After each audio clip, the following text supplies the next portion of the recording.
Hi, my name is Autumn Bell.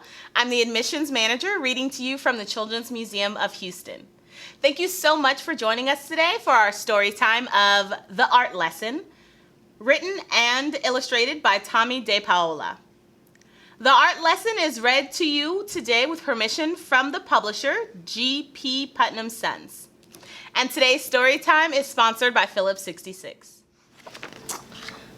Right. Tomie knew he wanted to be an artist when he grew up. He drew pictures everywhere he went. It was his favorite thing to do. His friends had favorite things to do too.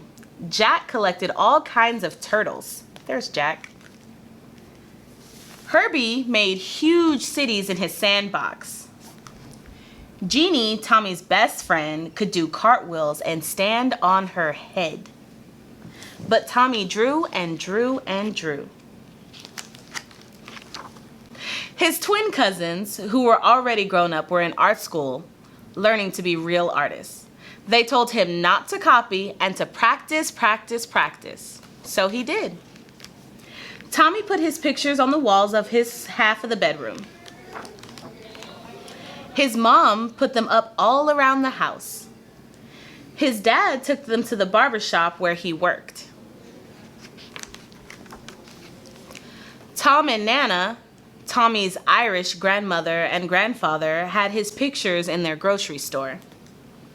Nana Fall River, his Italian grandmother, put one in a special frame on the table next to the photograph of Aunt Chloe in her wedding dress.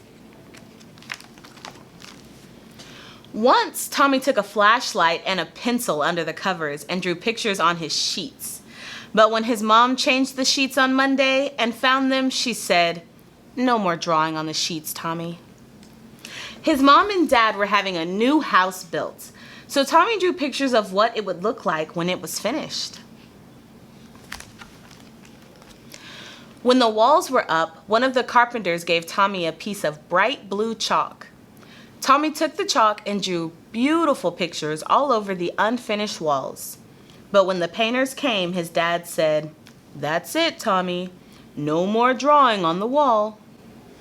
Tomie couldn't wait to go to kindergarten. His brother, Joe, told him there was a real art teacher who came to school to give art lessons. "When do we have our art lessons?" Tomie asked the kindergartner teacher. "Oh, you won't have your art lessons until next year," said Miss Bird, "but we are going to paint pictures tomorrow." It wasn't much fun. The paint was awful and the paper got all wrinkly. Miss Bird made the paint by pouring different colored powders into different jars and mixing them with water. The paint didn't stick to the paper very well, and it cracked.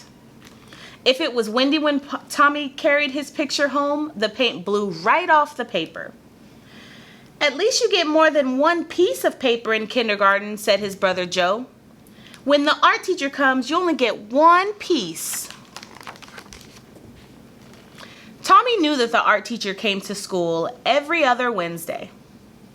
He could tell she was an artist because she wore a blue smock over her dress and she always carried a big box of thick colored chalk. Once, Tomie and Jeannie looked at the drawings that were hung up in the hallway. They were done by the first graders.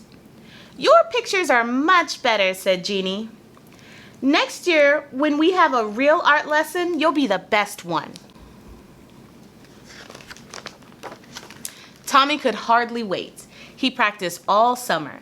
Then, on his birthday, which was right after school began, his mom and dad gave him a big box of 64 Crayola crayons. Now, regular boxes of crayons had red, orange, yellow, green, blue, violet, brown, and black. But this box had so many other colors: blue, violet, turquoise, red, orange, pink, and even gold, silver, and copper. "Class," said Miss Landers, the first grade teacher, "next month the art teacher will come in our room, so on Monday, instead of singing, we will practice using our crayons." On Monday, Tomie brought his 64 crayons to school. Miss Landers was not pleased. "Everyone must use the same crayons," she said. School crayons! School crayons had only the same old 8 colors. As Miss Landers passed them out to the class, she said, "These crayons are school property, so do not break them, peel off the paper, or wear down the points." How am I supposed to practice being an artist with school crayons?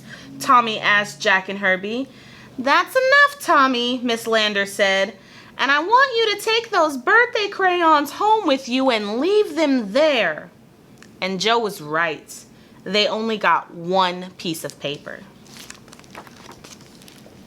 Finally, the day of the art lesson came. Tomie could hardly sleep that night.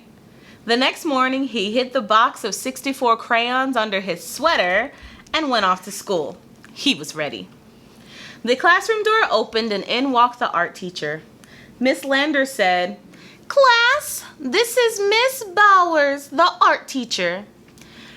Patty, who is our paper monitor this week, will give you 1 piece of paper for each of you. And remember, don't ruin it because it's the only piece you'll get. Now pay attention to Miss Bowers." "Class," Miss Bowers began, "because Thanksgiving is not far away, we will learn to draw a pilgrim man, a pilgrim woman, and a turkey. Watch carefully and copy me." Copy? Copy? Tomie knew that real artists didn't copy. This was terrible. This was supposed to be a real art lesson. He folded his arms and just sat there. "Now what's the matter?" Miss Landers asked Tomie, looking past her and spoke. Tomie looked past her and spoke right to Miss Bowers. "I'm going to be an artist when I grow up, and my cousins told me that real artists don't copy. And besides, Miss Landers won't let me use my 64 Crayola crayons." Well, Miss Bowers said, "what are we going to do?" She turned to Miss Landers and they whispered together. Miss Landers nodded. "Now, Tomie," Miss Bowers said, "it wouldn't be fair to let you do something different from the rest of the class. But I have an idea. If you draw the pilgrim man and woman and the turkey, and if there's any time left, I'll give you another piece of paper and you can do your own picture with your own crayons. Can you do that?" "I'll try," Tomie said with a big smile. And he did. And he did.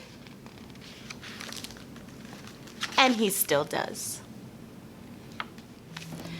Just like Tomie tried and never gave up, today we're going to be trying to create a star. Okay. Making stars used to be difficult for me. However, I continued to try and practice, and I've gotten kind of good at them. So first we're going to draw a star with all of the lines. You're going to take your pen from the bottom. You're going to make a diagonal line all the way to the top. From that point, you're going to make a diagonal line down. Now we're going to go across the first line, kind of in the middle, making sure our lines are still diagonal. This point is going to go straight across, and then our last line diagonally down. Now we're going to create a star without the lines in the middle. Alright, so we're going to get rid of all 5 of these lines. Now the trick that I use, I'm still going to go through the same motions, but I'm just going to lift my pen when the lines go to the middle. So we're going to start our diagonal line, lift it from the middle, finish my line on top, bring my line back down, that's this line, lift it in the middle. This one is going to go across, lift it in the middle. We have a line that goes all the way to both sides, and then our final line at the bottom. And the more I draw my star, the more practice I have, the better they become. Practice makes perfect.